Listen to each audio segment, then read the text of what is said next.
Good morning student. Last class में हमने electric potential due to conducting sphere और spherical shell calculate कर लिया था और आज हम पढ़ने वाले हैं electric potential due to non conducting sphere. Electric potential due to non conducting sphere. देखो आपके पास एक नॉन कंडक्टिंग स्फेरिकल बॉडी होगी। जब हम उसको चार्ज देंगे या उस पर चार्ज डिस्ट्रीब्यूट करेंगे तो सारा का सारा चार्ज उसके वॉल्यूम में डिस्ट्रीब्यूट होता है। ये हमने सेकंड चैप्टर में ही डिस्कस कर लिया था कि कोई भी नॉन कंडक्टिंग बॉडी हो, अगर हम उसको चार्ज डिस्ट्रीब्यूशन, अगर हम उसको इक्वली चार्ज देते हैं या हम उसको चार्ज उस पर डिस्ट्रीब्यूट करते हैं तो सारा का सारा चार्ज किस में डिस्ट्रीब्यूट होता है? वॉल्यूम में। ठीक है, हमारे पास स्फेरिकल बॉडी है। कौन सी बॉडी है? Spherical body. वो नॉन कंडक्टिंग है। तो हम डिस्कस कर चुके हैं कि नॉन कंडक्टिंग स्फेरिकल बॉडी जो है, अगर हम इसको Q चार्ज देते हैं, हम इसको प्लस Q चार्ज देते हैं तो सारा का सारा चार्ज इसके वॉल्यूम में डिस्ट्रीब्यूट होता है। इस तरह से कंटिन्यूस चार्ज डिस्ट्रीब्यूशन होता है, इसलिए सब जगह एक जैसा चार्ज दिखाओगे आप ऐसे। सपोज इसका centre O, radius capital R है। रेडियस क्या है बेटा? Capital R। ये आपके पास नॉन कंडक्टिंग स्फेरिकल बॉडी है जिसकी रेडियस R, सेंटर O और plus Q charge equally distribute किया हुआ है। हमारा क्वेश्चन होगा कि हमें इलेक्ट्रिक पोटेंशियल फाइंड आउट करना है, वही चार कंडीशन में, outside the surface, at surface, inside the surface and centre.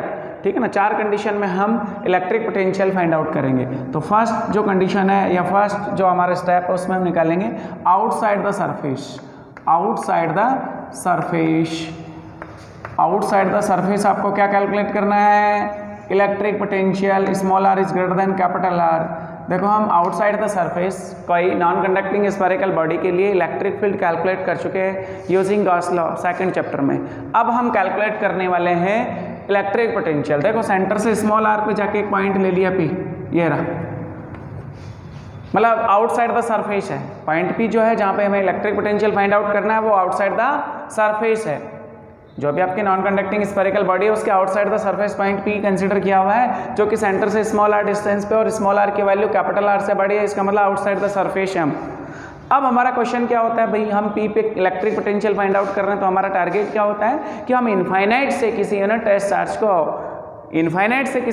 Charge को इस पॉइंट P तक लेके आते हैं और उसमें जो वर्क डन होता है वही इस पॉइंट P का क्या होता है? पोटेंशियल। वही इस पॉइंट का क्या होता है? पोटेंशियल। तो हमें ऐसा नहीं कि P पे गॉसियन सरफेस कंसिडर करनी है, ऐसा कुछ नहीं करना होता है, हम डायरेक्ट फाइंड आउट करेंगे। ठीक है, लास्ट क्लास में भी हम सॉल्व कर चुके इस टाइप की प्रॉब्लम। तो हमारा टारगेट रहता है कि हम एक फॉर्मूला लिख चुके, हमारे पास एक फॉर्मूला था, मैं उसको लिख चुका। We know that electric potential और इलेक्ट्रिक फील्ड के बीच का रिलेशन था V equals to minus integration infinite to small r E dot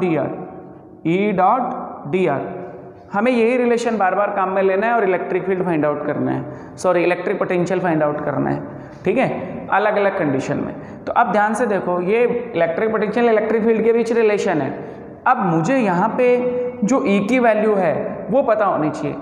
हम नॉन कंडक्टिंग स्फेरिकल बॉडी के लिए सेकंड चैप्टर में outside the surface electric field लिख चुके, हम इलेक्ट्रिक फील्ड कैलकुलेट कर चुके, तो वो हमें डायरेक्ट पता होना चाहिए कि outside the surface electric field था E equals to KQ upon small r square into r cap. वही था जो कंडक्टिंग बॉडी के लिए था, जो कंडक्टिंग स्फेरिकल बॉडी के लिए था या स्फेरिकल सेल के लिए था। आउटसाइड द सरफेस कोई समस्या नहीं है, वही वैल्यू आती है सेम।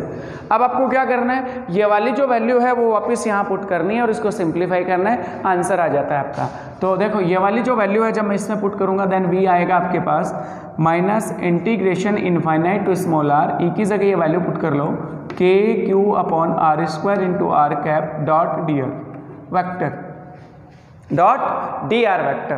ध्यान से देखो बेटा, ये तो हम डिस्कस कर चुके हैं पहले, r cap dot D R vector since r cap dot D R vector equals to magnitude of r cap magnitude of d are vector cos 0 को पता होना चाहिए। दोनों के बीच एंगल जो है वो 0 डिग्री।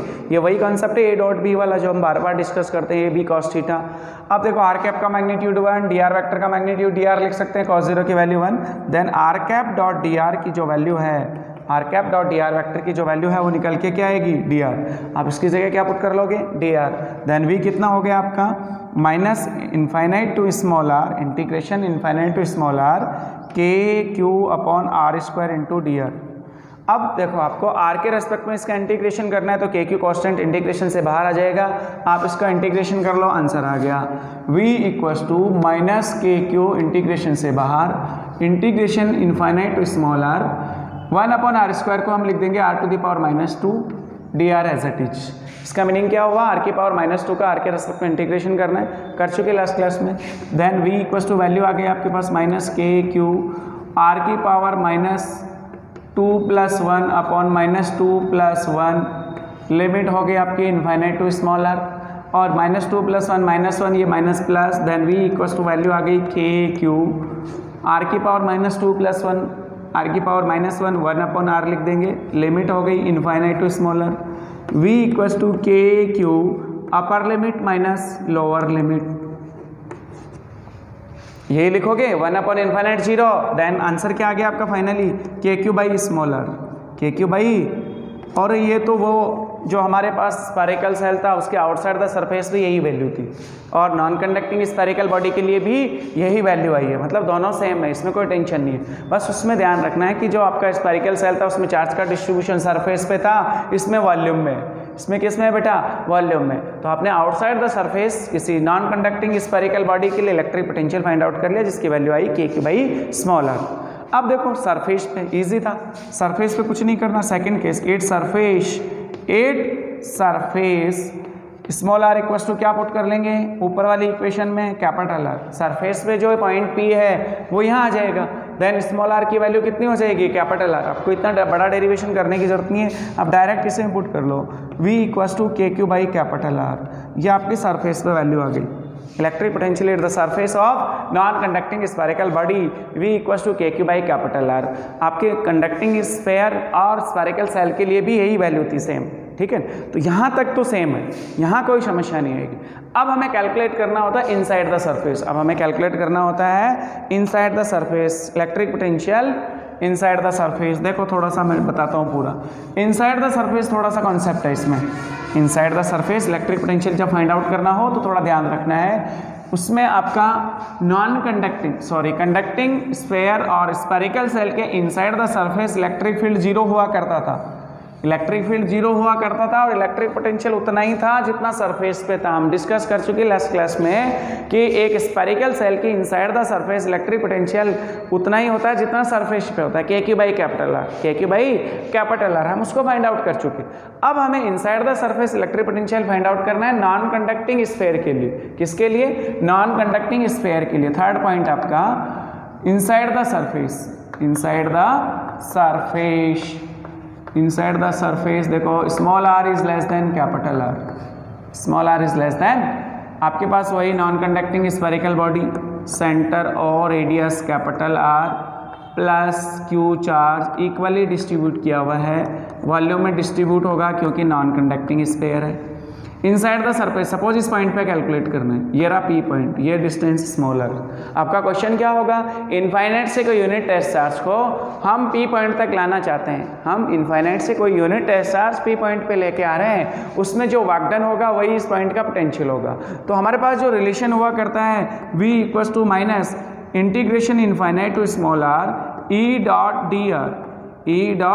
dr, ये जो फॉर्मूला है, ये जो रिलेशन है, हमें यूज़ तो यही करना है, बट एक चीज़ का ध्यान रखना है, क्या मैं इनफाइनाइट से उस यूनिट टेस्ट चार्ज को P तक डायरेक्ट ला सकता हूँ, ये मुझे सोचना है, क्योंकि डायरेक्ट लाऊंगा तो मेरा E वेरी नहीं करना चाहिए, अगर E वेरी कर गया तो मुझे लिमिट ब्रेक करनी होगी। तो वही कॉन्सेप्ट देखो, सरफेस पे इलेक्ट्रिक फील्ड अलग, inside the surface non conducting spherical body के लिए इलेक्ट्रिक फील्ड अलग होता है, ठीक है, हम लिखेंगे दोनों। तो हमारा इलेक्ट्रिक फील्ड वेरी कर रहा है, हमारा इलेक्ट्रिक फील्ड वेरी कर रहा है, इसलिए हम इनफाइनाइट से यूनिट टेस्ट चार्ज को डायरेक्ट P तक नहीं लाएंगे, पहले हम सरफेस पे लाएंगे और सरफेस के बाद हम इन लेके आएंगे, सरफेस के बाद इनसाइड द स्फेरिकल बॉडी लेके आएंगे, ठीक है। तो इस चीज़ का ध्यान रखना है, हमने उसमें भी ऐसे ही किया था, जब हमने स्फेरिकल सेल के लिए इलेक्ट्रिक पोटेंशियल फाइंड आउट किया था तब भी हमने इनसाइड द सरफेस यही कॉन्सेप्ट लगाया था कि पहले हम सरफेस पे लाएंगे भैया, सरफेस के बाद हम इन लेके आएंगे। तो इसमें भी हमें वही करना है, सबसे पहले हम इनफाइनाइट से सरफेस पे लाएंगे और सरफेस से फिर इन लेके आएंगे, तो मेरी जो लिमिट है वो ब्रेक हो जाएगी। मैं इस फॉर्मूले को लिखूंगा v equals to minus integration infinite to capital R, infinite to capital R। Surface पे इलेक्ट्रिक फील्ड में मान लेता हूँ सपोज E1 है, dot dr, E1 vector dot dr vector, फिर बीच में प्लस आता है, बट इस माइनस की वजह से वो भी माइनस हो गया। इंटीग्रेशन फिर capital are to small r, surface से पी पॉइंट तक जो कि सेंटर से स्मॉल आर पे है, तो उस लिमिट को लिखा जाएगा capital are to small r E2 dot D r. Inside the surface electric field अलग है, तो उसको मैंने E2 कंसिडर कर लिया। अब मुझे कुछ भी नहीं करना, ये वैल्यू तो हम फाइंड आउट कर चुके, k Q by capital r. Infinite to capital r का मतलब यूनिट चार्ज को हम इनफाइनाइट से किसी नॉन कंडक्टिंग स्फेरिकल बॉडी की सरफेस तक ला रहे हैं। उसमें जो वागडन हुआ था वही उस सरफेस के ऊपर किसी पॉइंट पे पोटेंशियल होगा, जो हम फाइंड आउट कर चुके हैं, के क्यू बाई कैपिटल आर, के क्यू बाई कैपिटल आर। तो ये वैल्यू तो हम फाइंड आउट कर चुके। फिर भी हम चाहें तो E1 E2 की पहले एक बार वैल्यू पुट कर लेते हैं और फिर हम डायरेक्ट सॉल्व करते हैं। देखो E1 जो है वो 8 surface electric field k Q by capital are square into small r cap. R cap direction बताता है, जो हम आर कैप जहाँ हम कैलकुलेट करेंगे उसी डायरेक्शन में हम लिख लेते हैं। E2 वेक्टर जो है वो important, E2 vector inside the non conducting spherical body electric field का फॉर्मूला याद रहना चाहिए। याद नहीं है तो एग्जाम में आपको डिराइव करना पड़ेगा, इसलिए आप फॉर्मूला डायरेक्ट याद रखो। भाई ये क्वेश्चन आया एग्जाम में, मान लो ये डेरिवेशन पूछा जाता है, तो क्या आप पहले उसके लिए इलेक्ट्रिक फील्ड सोल्व करोगे? बहुत लेंथी हो जाएगा, इसलिए आप उस फॉर्मूले को दिमाग में रखो। वो फॉर्मूला हुआ करता था k Q upon capital are cube into small r. ये तो मैग्नीट्यूड हुआ करता था inside the non conducting spherical body. Inside the non conducting spherical body किसी पॉइंट पे अगर इलेक्ट्रिक फील्ड लिखना हो तो उसका मैग्नीट्यूड इतना हुआ करता था कि capital q upon capital are cube into small r. ठीक है, स्मॉल आर सेंटर से वो डिस्टेंस होती थी जहाँ हमें इलेक्ट्रिक फील्ड कैलकुलेट करना होता है। क्यू चार्ज, टोटल चार्ज कितना दिया हुआ है spherical non conducting spherical body को, आर उसकी रेडियस के आपको पता ही है, और अगर डायरेक्शन के साथ लिखना हो तो आर कैप लिख देते हैं। अब आपको क्या करना है, ये दोनों वैल्यूज जो है वो यहाँ पुट करनी है और इसको सिंप्लीफाई करना है। तो इसमें तो पुट करने की जरूरत ही नहीं है, ये तो आप डायरेक्ट लिख सकते हो के क्यू बाई कैपिटल आर। ये तो सरफेस पे हुआ ना, इनफाइनाइट टू कैपिटल आर का मतलब हुआ कि यूनिट टेस्ट चार्ज को आप इनफाइनाइट से सरफेस पे लेके आ रहे हो, तो वो वाला पोटेंशियल तो हम फाइंड आउट कर चुके। तो इसकी वैल्यू तो आपको डायरेक्ट लिखनी है। देन आपका V जो है वो होगा k Q by capital are minus integration capital are to small r. E2 की ये वैल्यू यहाँ पे पुट कर लो आप, k Q upon capital are cube into small are, r cap dot D R vector. R cap dot D R vector आप लिख चुके, डी आर होता है। अब आप इसको सिंप्लीफाई करते जाओ, आंसर आ जाएगा V इक्वस टू के Q by capital are minus integration with respect to small r होगा तो k Q by capital are cube आपका कांस्टेंट होगा, क्योंकि आप जो नॉन कंडक्टिंग स्फेरिकल बॉडी ले रहे हो उसका चार्ज फिक्स है, कैपिटल क्यू से आपने उसको चार्ज किया हुआ है, तो वो आपका फिक्स है। के आपका फिक्स है, कांस्टेंट होता है। कैपिटल आर इसकी जो रेडियस है वो भी फिक्स है। आप ऐसा थोड़ी है कि इसको बढ़ा दोगे या डिक्रीज कर दोगे, इंक्रीज कर दोगे, ये तो फिक्स ही है। तो ये वैल्यू तो आपकी कांस्टेंट हुई जो इंटीग्रेशन से बाहर आ जाएगी। तो आप इसको लिखोगे k Q upon capital are cube integration capital are to small r, small r बचा हुआ है यहाँ पे, स्मॉल आर इसकी वैल्यू आप लिख चुके डी आर। अब आपको क्या करना है, स्मॉल आर का आर के रेस्पेक्ट में इंटीग्रेशन करना है। एक्स की पावर एन वाला फॉर्मूला ही लगेगा। आर की पावर कितनी है अभी 1, आर की पावर 1 + 1 अपॉन 1 + 1। देन वी की वैल्यू आ गई आपके पास K Q upon capital are minus के Q upon capital are cube, ये कॉमन था। स्मॉल आर का integration with respect to small are, R square upon 2, limit हो गई capital are to small are. और अब इसमें लिमिट पुट कर लो, इसको सिंप्लीफाई कर लो, आपका फाइनल आंसर आ जाएगा। देखो बेटा V equals to final answer आया K Q upon capital are minus के Q upon R cube, upper limit minus lower limit. Upper limit small R है तो स्मॉल आर ही पुट करेंगे, small are square upon 2 minus capital are square upon 2। Lower limit capital R है तो वो हम put कर देंगे। देखो इसमें से जो कॉमन है उसको बाहर ले लो, इसमें से जो कॉमन है उसको बाहर ले लो यहाँ पे पहले, या एलसीएम वगैरह ले लो।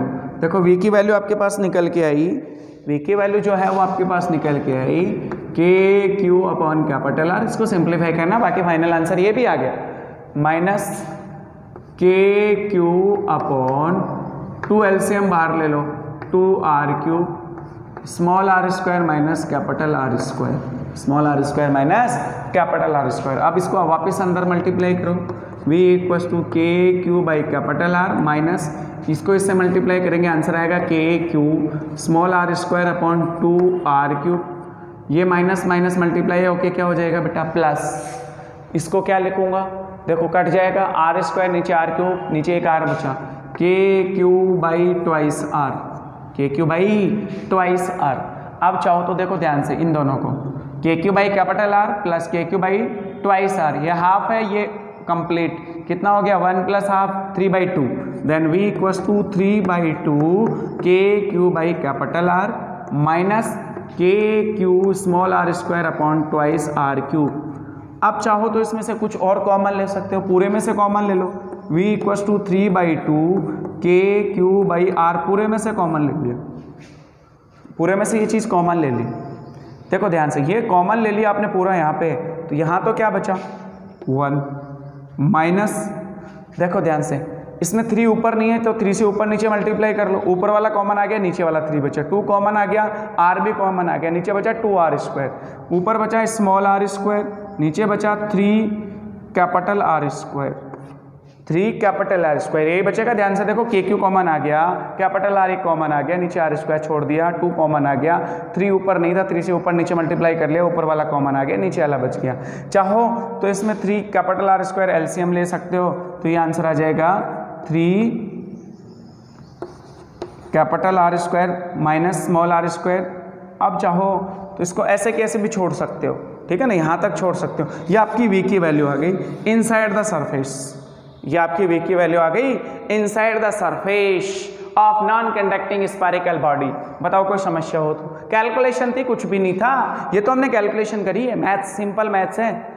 इससे पहले बस अपने को ये ध्यान रखना है कि नॉन कंडक्टिंग स्फेरिकल बॉडी हो या कंडक्टिंग स्फेरिकल बॉडी हो, अगर मुझे inside the surface electric potential find out करना है तो मुझे लिमिट ब्रेक करना होगा, बिकॉज आपका इलेक्ट्रिक फील्ड वेरी कर जाता है। जब इलेक्ट्रिक फील्ड वेरी कर जाता है तो मैं डायरेक्ट इनफाइनाइट से अंदर जो किसी पॉइंट पे जब हम इलेक्ट्रिक पोटेंशियल कैलकुलेट कर रहे हैं वहाँ पे यूनिट टेस्ट डायरेक्ट नहीं ला सकता, पहले मुझे सरफेस पे लाना होता है और फिर सरफेस के इनसाइड लाना होता है, ठीक है। तो दोनों केस में आपने लिमिट ब्रेक करी है, दोनों केस में लिमिट ब्रेक करी है। इसमें थोड़ी कैलकुलेशन ज़्यादा थी, उसमें तो ये वैल्यू 0 थी, E2 inside the surface electric field 0 होता है स्फेरिकल सेल में, इसलिए हमें ज़्यादा दिक्कत ही नहीं आई, जितना सरफेस पे इलेक्ट्रिक पोटेंशियल था उतना इनसाइड द सरफेस था।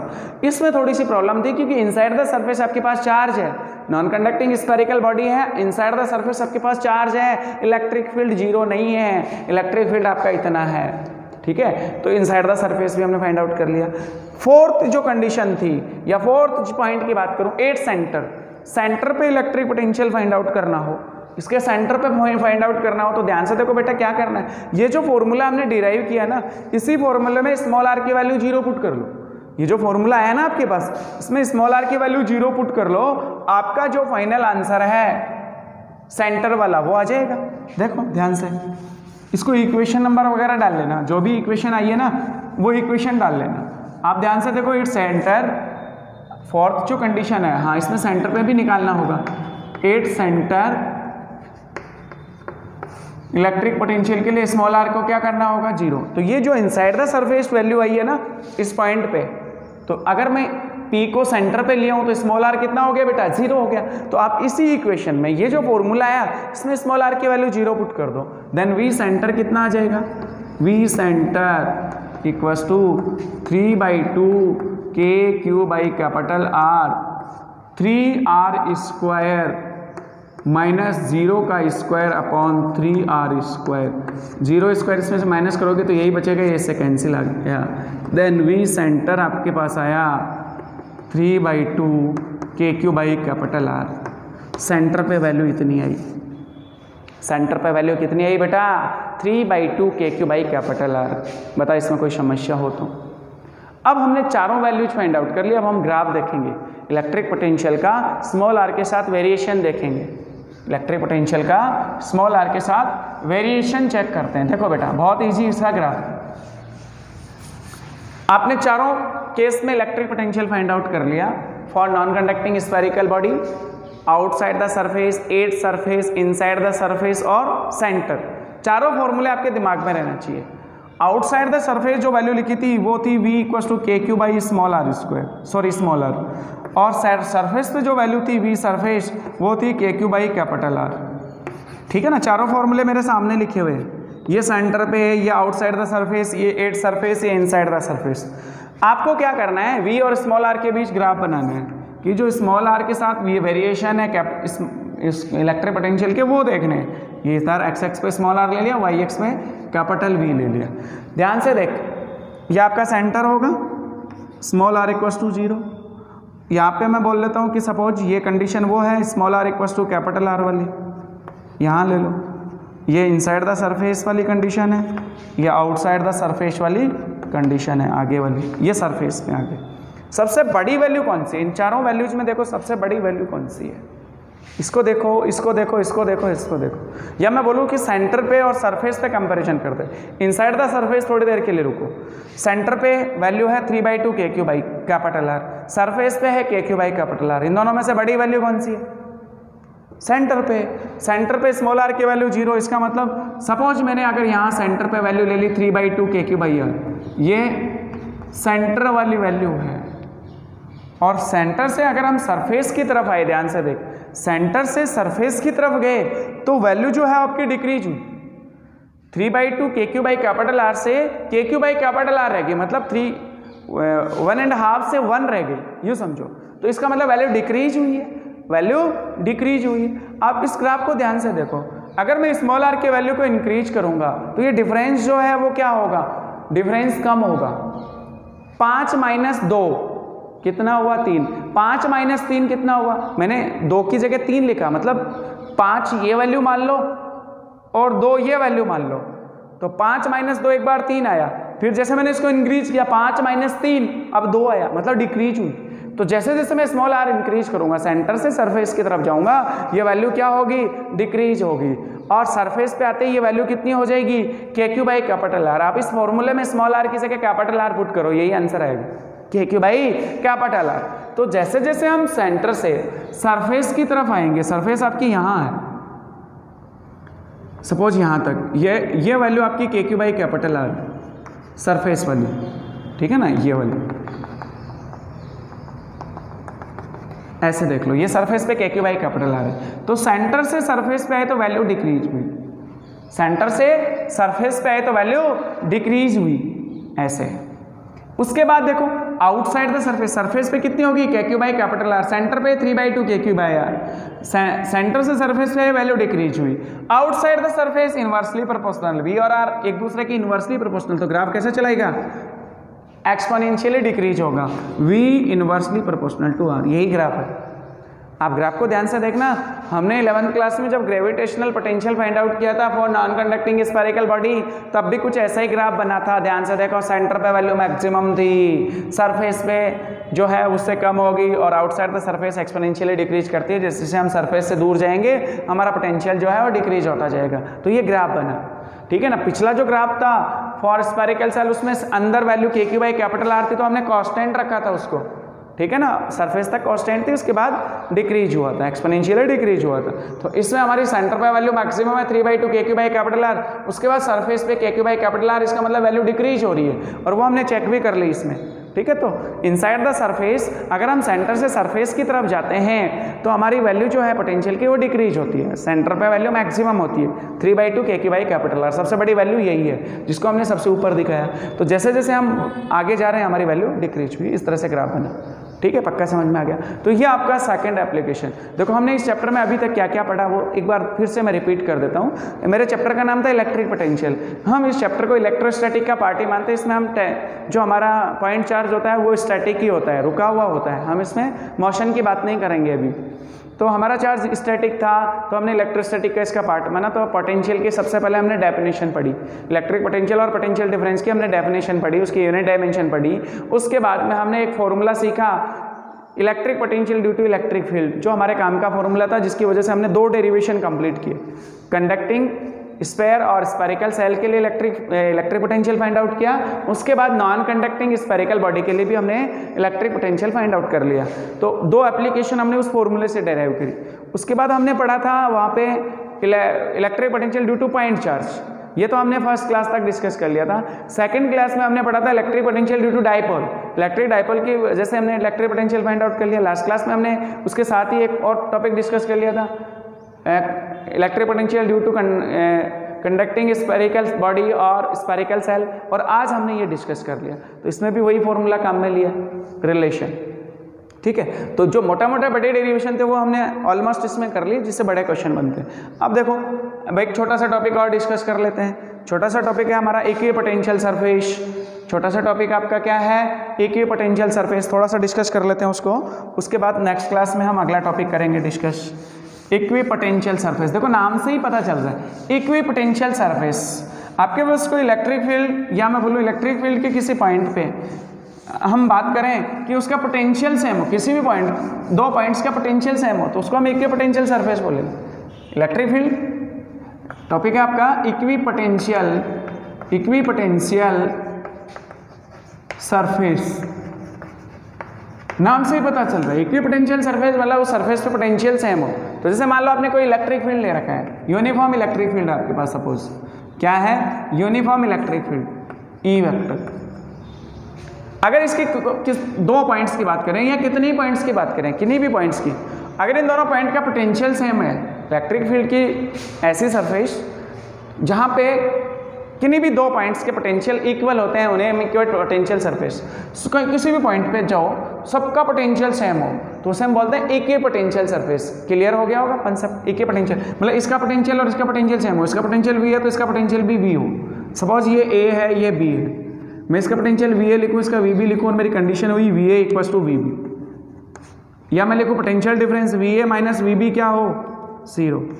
दो पॉइंट्स के बीच का पोटेंशियल डिफरेंस इक्वल हो, दो पॉइंट्स के बीच का पोटेंशियल डिफरेंस क्या हो, इक्वल हो, या जीरो हो। पोटेंशियल डिफरेंस 0 हो, पोटेंशियल सेम हो। तो पोटेंशियल डिफरेंस 0 हो, उस कंडीशन को बोला जाता है, उस सरफेस को बोला जाता है इक्विपोटेंशियल सरफेस। इक्विपोटेंशियल सरफेस, देखो इससे कई सारे कॉन्सेप्ट निकल के आएंगे। अगर इक्विपोटेंशियल सरफेस है, दोनों के बीच का पोटेंशियल डिफरेंस पहली बात 0। अगर पोटेंशियल डिफरेंस 0 है और मैं यहाँ से किसी टेस्ट चार्ज को Q0 को B to A लाना चाहूँ, तो उसमें वर्क डन 0 होगा। हम पढ़ चुके, VA minus VB equals to formula हुआ करता था WAB अपॉन Q0। किसी यूनिट टेस्ट चार्ज को इलेक्ट्रिक फील्ड के एक पॉइंट से दूसरे पॉइंट तक ले जाने में जो वर्क डन होगा, वही उन दोनों पॉइंट्स के बीच का पोटेंशियल डिफरेंस होता है। ठीक है ना, तो ये हम पढ़ चुके। तो अगर मेरे पास ये वैल्यू 0 है, ये किसके लिए 0 होगी, for equipotential surface. For equipotential surface VA minus VB की वैल्यू क्या होनी चाहिए, 0 equals to WAB upon Q0। Cross multiply करो, WAB कितना आ गया आपके पास, 0। अगर इक्विपोटेंशियल सरफेस में, किसी इक्विपोटेंशियल सरफेस में एक यूनिट टेस्ट चार्ज को एक पॉइंट से दूसरे पॉइंट तक ले जाने में जो वर्क डन होगा, वो हमेशा क्या होगा, 0। वो ऑलवेज क्या होगा बेटा आपका, 0। इक्विपोटेंशियल सरफेस में एक यूनिट टेस्ट चार्ज को एक पॉइंट से दूसरे पॉइंट तक ले जाने में जो वर्क डन होगा, वो ऑलवेज 0 होगा। अगर वर्क डन 0 है, इसका मतलब जैसे भाई आप बात करो कि उस यूनिट टेस्ट चार्ज को मैं एक पॉइंट से दूसरे पॉइंट तक लेके जाता हूं, तो उसमें मुझे फोर्स लगाना पड़ता है। फोर्स लगा दें तभी तो डिस्प्लेसमेंट होता है, तभी वर्क डन होगा। तो अगर मैं उसको यहाँ से यहाँ लेके जा रहा हूँ, B से A लेके जा रहा हूँ, तो इस चीज़ का ध्यान रखना, वर्क डन 0 किस कंडीशन में होता है। आपने वर्क डन का फॉर्मूला पढ़ा था, force into displacement. W equal to आपने पढ़ा हुआ F डॉट dr, ऐसा कुछ पढ़ा हुआ।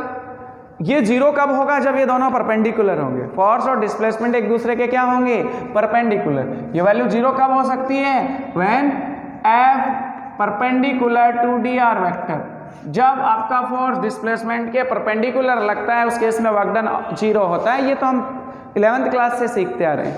तो इसका मतलब किसी इक्विपोटेंशियल सरफेस में, किसी टेस्ट चार्ज पे अगर हम फोर्स की बात करें, या हम डायरेक्ट बोलें कि जो फोर्स और डिस्प्लेसमेंट है वो एक दूसरे के परपेंडिकुलर होते हैं, तभी उस वर्क डन 0 होगा।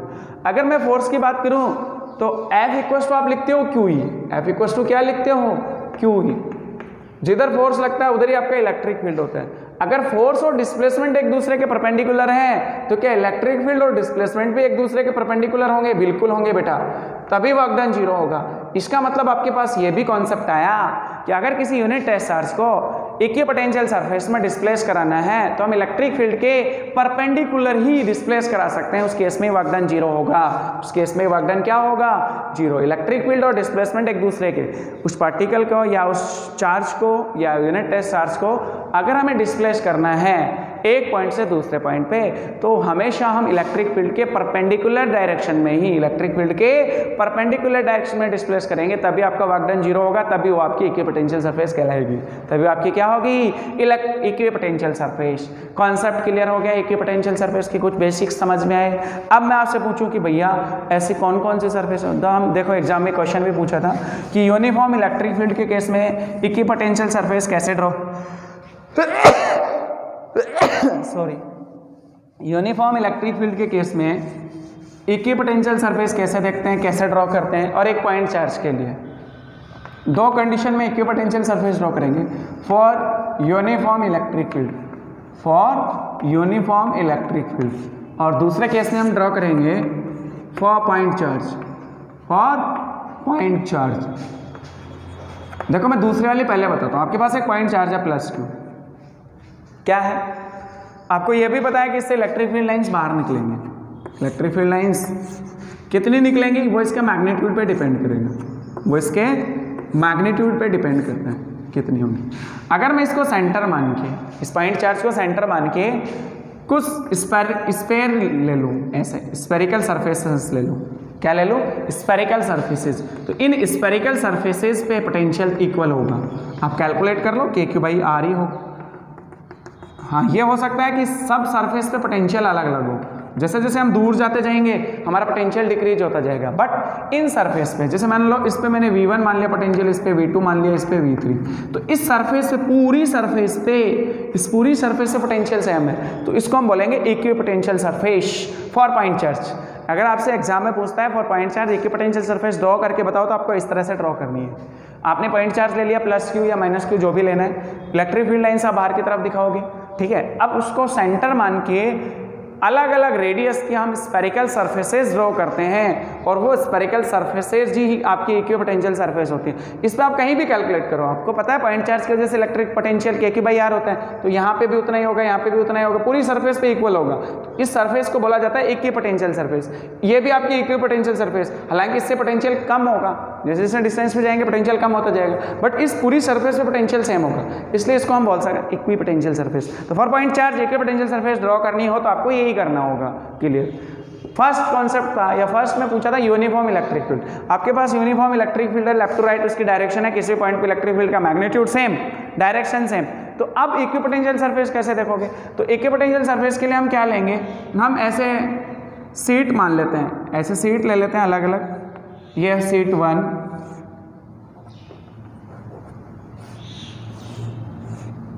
सीट 2, ये सीट 3, ये फर्स्ट सरफेस मान लेते हैं, ये सेकंड सरफेस, और ये इलेक्ट्रिक फील्ड सपोज आपका ऐसे है।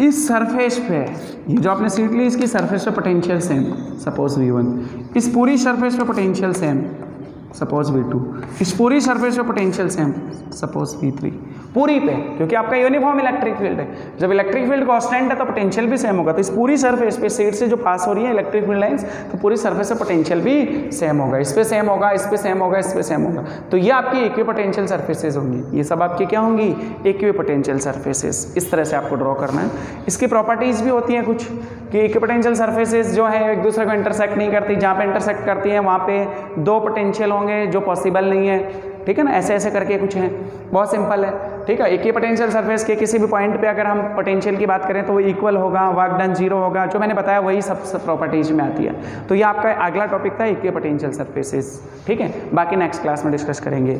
थैंक यू बेटा।